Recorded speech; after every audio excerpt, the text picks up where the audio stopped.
Hey, what's up? Let's read some Goosebumps. Today we're going to read The Girl Who Cried Monster. And it's number 8. 8. 8. First chapter. I love to scare my little brother, Randy. I tell him scary stories about monsters until he begs me to stop. And I'm always teasing him by pretending to see monsters everywhere. I guess that's why no one believes me the day I saw a real monster. I guess that's why no one believed me until it was too late and the monster was right in my own house. But I better not tell the ending of the story at the beginning.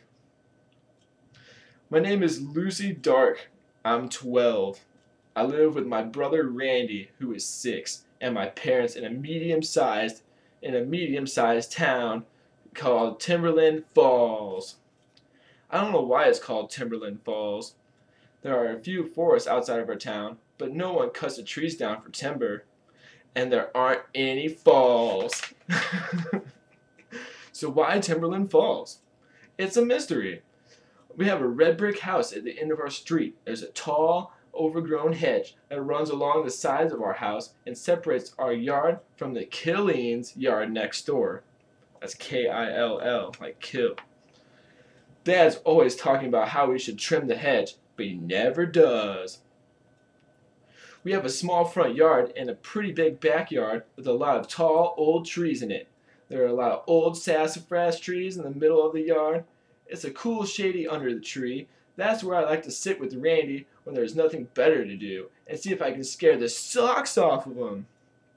It isn't very hard. Randy scares easy. He looks a lot like me, even though he's a boy. He's got straight black hair just like me, only I wear mine longer. He's short for his age, like me, and just a little bit chubby. He has a round face, rounder than mine, and big black eyes, which really stand out since we both have such pale white skin. Mom says Randy has longer eyelashes than mine, which makes me kind of jealous.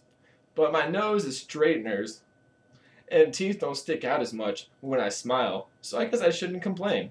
Anyway, on a hot afternoon a couple weeks ago, Randy and I were sitting under the old sassafras tree, and I was getting ready to scare him to death.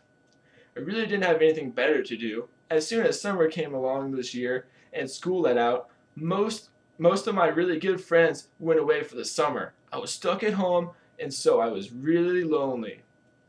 Randy is usually a total pain, but at least he has somebody to talk to and someone I can scare.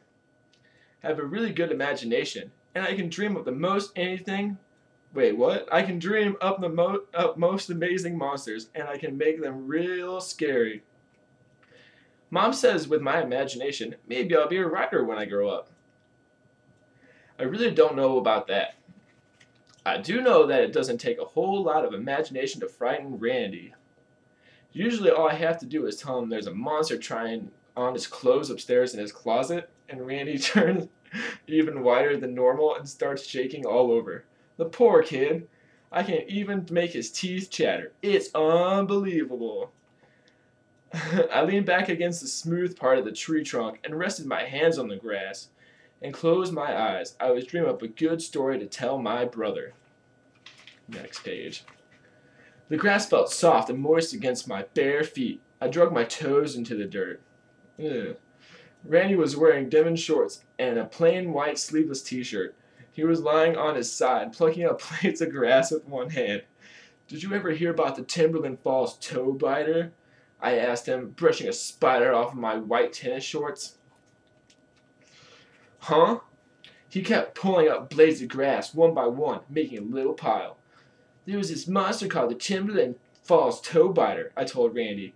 Aw, please, Lucy, he whined. You said you wouldn't make up any more monster stories. No, I'm not, I told him. This story isn't made up, it's true. He looked at me and made a face. Yeah, sure. No, really, I insisted, staring hard into his round black eyes so he'd know that I was sincere. This is a true story. It really happened. Here in Timberland Falls. Randy pulled himself up, sitting in position. I think I'll go inside and read comic books, he said, tossing down a handful of grass. Randy has a big comic book collection, but they're all Disney comics and Archie comics because he's a superhero comics are too scary for him. The toe biter showed up one day right next door, I told Randy. I knew once I started the story he wouldn't leave. At the Keelings? He asked, his eyes growing wide. Yeah, he arrived in the middle of the afternoon. The toe biter isn't a night monster, you see. He's a day monster. He strikes when the sun is high in the sky, just like now. I pointed up through the shimmering tree leaves in the sun, which was high overhead in a clear summer blue sky. The day monster? Randy asked. He turned to his head and looked at Keeling's house, rising up on the other side of the hedge. Don't be scared. It happened to be a couple summers ago, I continued. Becky and Lila were over there. They were swimming, you know, in that plastic pool their mom inflates for them. The one that's half winter always spills out. Half the water always spills out. And a monster came? Randy asked. A toe biter, I told him, keeping my expression very serious and lowering my voice nearly to a whisper. The toe biter came crawling across their backyard. Where did he come from? Randy asked, leaning forward. I shrugged. No one knows, you see. The thing about toe biters is that they're very hard to see when they crawl across grass, because they make them... Look! I stammered, pointed with my trembling hands to my feet. Randy uttered a deafening scream, and he saw that I was pointing at. All the toes on my foot were missing. Well, that concludes Chapter 1 of The Girl Who Cried Monster. Tune back maybe sometime, never, maybe not, who knows, and I'll read Chapter 2. Okay, say bye!